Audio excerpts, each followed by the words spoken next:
2025 সালের আইপিএলে নিজেদের প্রথম ম্যাচে ইডেন গার্ডেন্সের রয়্যাল চ্যালেঞ্জার্স বেঙ্গালুরুর বিপক্ষে চোট পেয়েছেন সুনীল নারিন।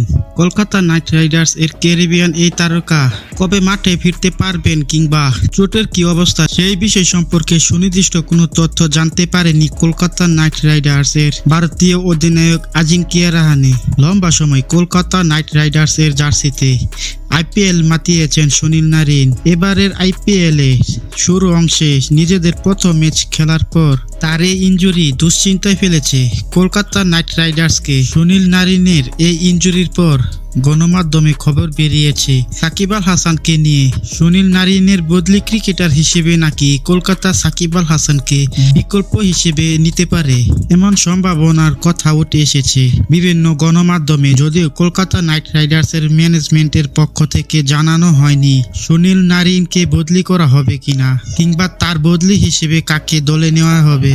তারপরেও সুনীল নারিনের জায়গায় সাকিব আল হাসানকে বদলি ক্রিকেটার হিসেবে, কারণ বোলিংয়ে নিষেধাজ্ঞা কাটিয়ে ওঠার পর সাকিব আইপিএল এর 3 ফ্র্যাঞ্চাইজির সঙ্গে যোগাযোগ করে রেখেছেন। সাকিবকে নিতে চাইলে পুরো মৌসুম খেলতে পারবেন সাকিব। কলকাতা চাইলে সুনীল নারিনের জায়গায় বাংলাদেশি অলরাউন্ডারকে দলে ফেরাতে পারে। সেই ক্ষেত্রে সাকিবকে এবারের আইপিএল এর পুরো মৌসুম পাবে শাহরুখ খানের দল। বাংলাদেশ ক্রিকেট বোর্ডের সাথে চুক্তি বাতিল হওয়ায় সাকিব এখন বিসিবির অনাপত্তিপত্রের বাধাই নেই, তাই পুরো মৌসুম খেলতে পারবেন সাকিব।